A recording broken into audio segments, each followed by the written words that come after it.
A long, desperate snake of humanity winds its way across the plains. Men and women, young and old, children of all ages, trudge slowly through the snow as sleet lashes their faces. Their warmest clothes are pulled tightly around them, but conditions are appalling, with temperatures falling below freezing.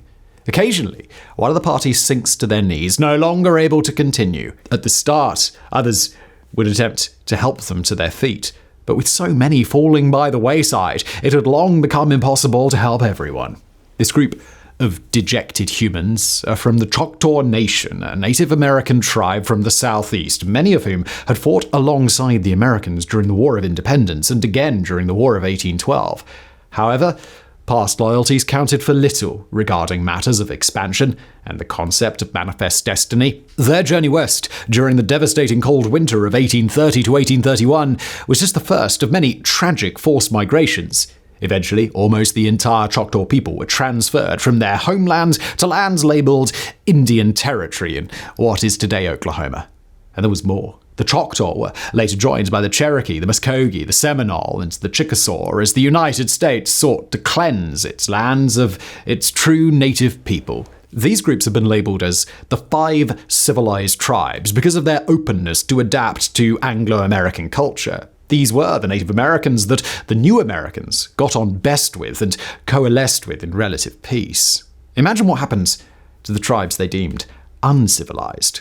In total, 60,000 people were forcibly displaced from areas they had called home long before the white man arrived, with 10,000 to 15,000 deaths along the way from starvation, attacks, the brutal elements, and disease.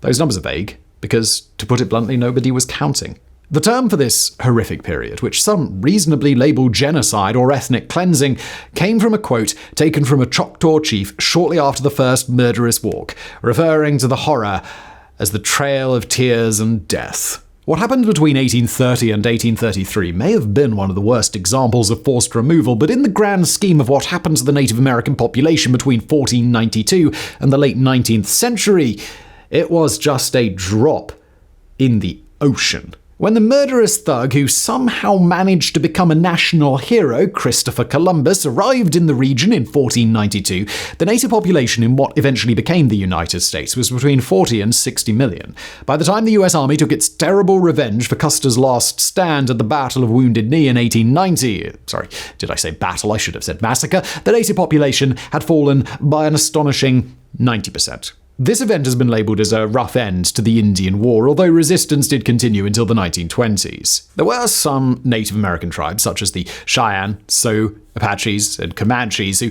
continued to resist tenaciously decades after the Trail of Tears migrations. Warriors from these tribes spread terror through homesteaders, local law enforcement, and even the soldiers in the US Army. Yet, while many lumped all natives together under the somewhat derogatory and hopelessly inaccurate term Indian, the Native Americans were anything but a single unified people. Tribal warfare was common and often vicious, frequently erupting due to blood feuds. The Native Americans were no peaceful saints. War, although much smaller than European and later early American conflicts, was bitter and bloody, and often resulted in the kidnapping of women and children, along with slow torture techniques that would truly make you wince. Yet, they were also not the savages that white Americans often painted them as. Yes, the new arrivals were at war pretty much all the time between the early 15th century and the early 20th century with one tribe or another, but these were people fighting for the land they had lived on for generations.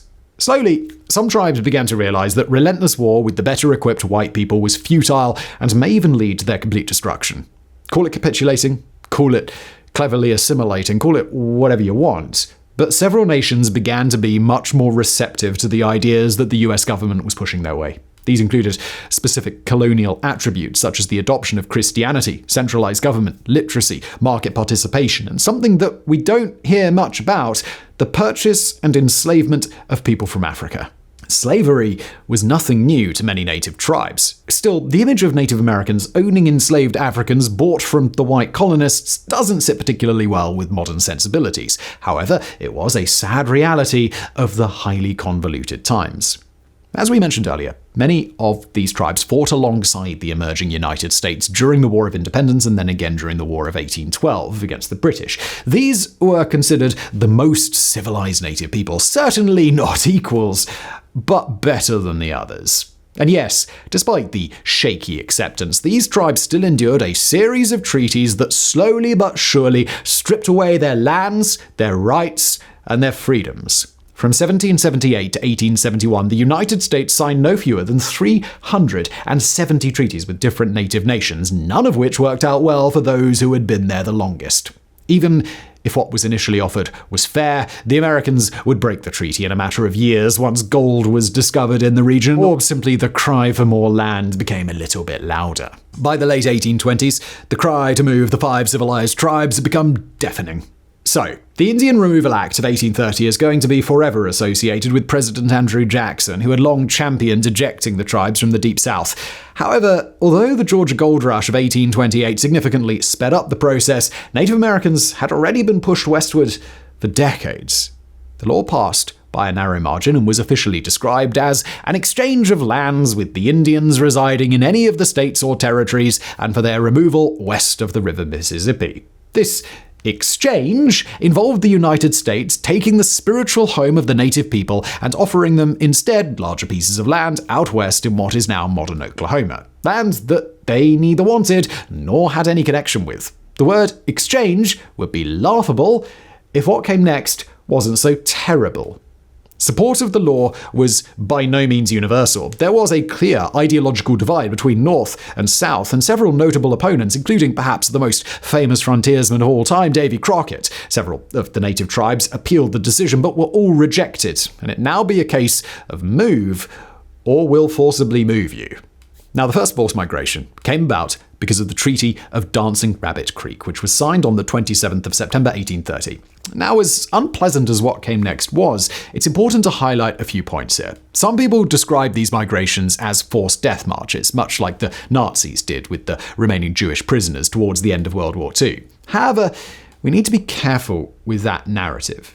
Later we'll come back to some gun-in-the-back examples of marches, a la the Nazis, but several of the early marches were carried out without duress. These people didn't want to move across the continent, and it was made perfectly clear what would happen if they stayed and didn't submit to US law. Members of the Choctaw were given a clear option: move west or remain in the region and take US citizenship, a provision added to the treaty to help smooth its passage.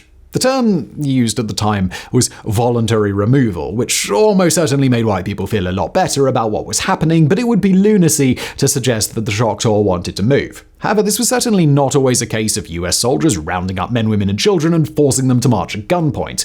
That absolutely came later, but in these early examples, it appears that the move was done relatively peacefully. Of the 20,000 or so Choctaw, around 5,000 chose to remain on their lands, with the Choctaw Nation effectively splitting into two, the nation in Oklahoma and the tribe in Mississippi.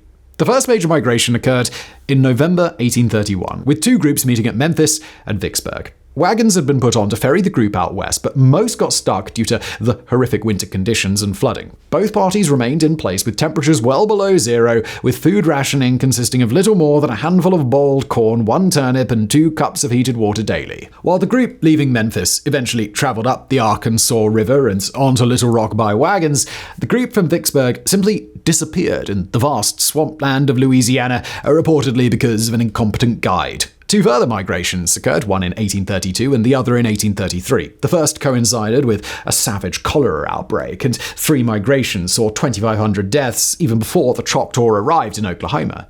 Those who remained in Mississippi became some of the earliest non-European people to be granted citizenship in the United States. Still, in reality, they faced increased persecution over the years, with many eventually heading west. If the Choctaw relocation was more straightforward than the US government could have hoped for, the Seminoles was a completely different story. Located in what is now Florida, the Seminole had a complex and varied past, with many originating from the Creek tribe who lived north in Alabama.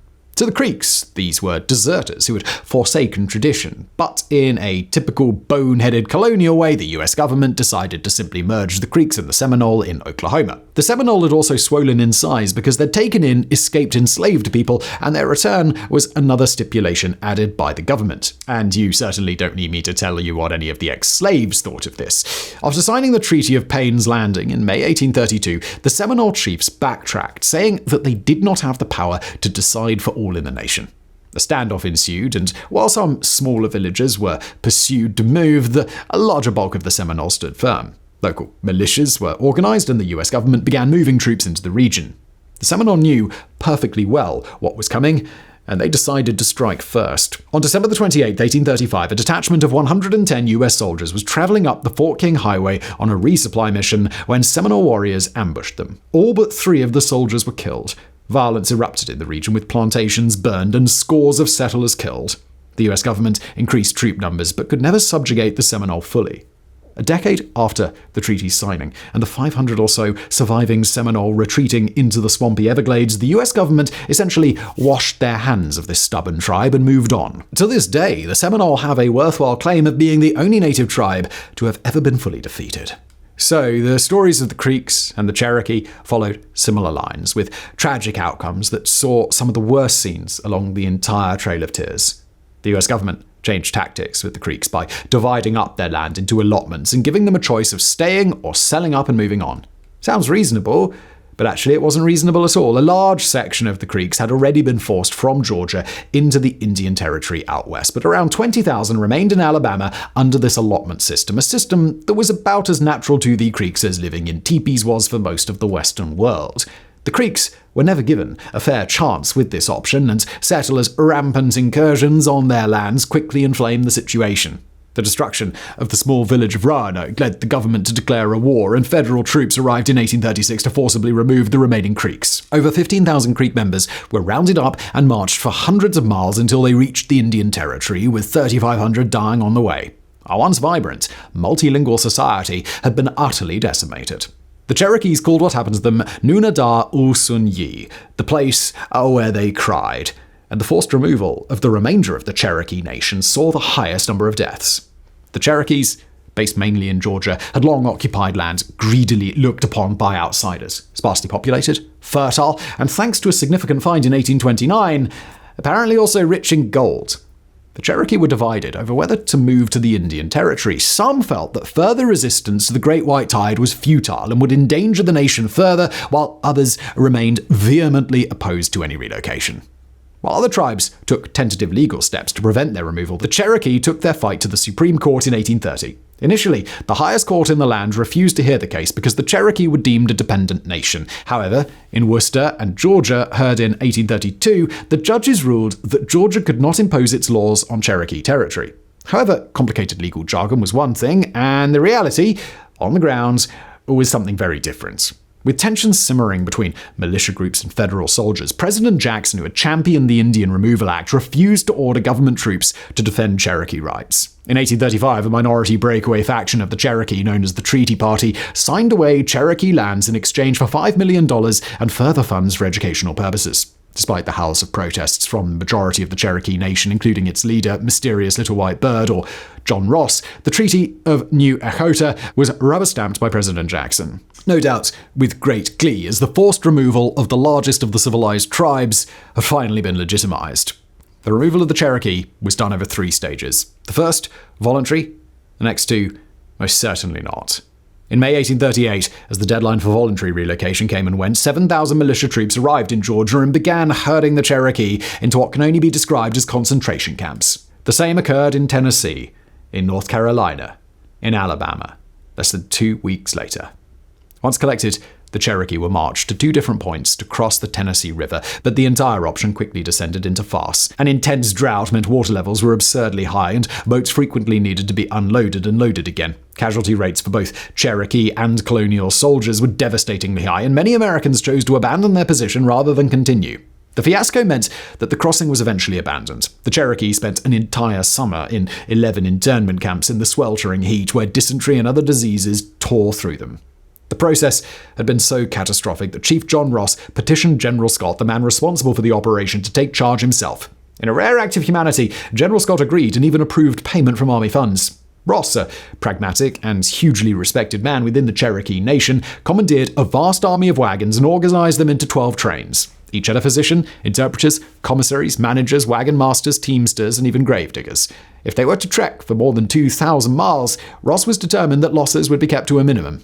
Despite Ross's excellent preparations, the numbers that died along the way were still appallingly high. Freezing temperatures, disease, and malnutrition killed at least 4,000 Cherokee, though that figure could be as high as 8,000.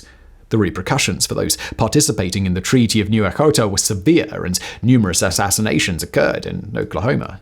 Now, of course, as we all know, this story only gets worse. The Indian Territory was slowly reduced in size until it was even assimilated into the new state of Oklahoma. Native people continued to be persecuted, and that is still the case today in many ways. By the end of the century, between 40 and 50 million Native Americans had been killed since the arrival of the colonists 400 years before. The 15 to 20,000 who died on the various Trails of Tears are but a fraction of that number, but their horrific marches through terrible conditions have come to illustrate the tragedy of the Native Americans perfectly. Americans don't like to use the word genocide or the phrase ethnic cleansing when talking about Native Americans. This happens elsewhere in the world, not in the land stretching from sea to shining sea. However, if you were to ask the people whose ancestors have occupied the land that is today called the United States of America for at least 15,000 years, they'd probably say something very, very different.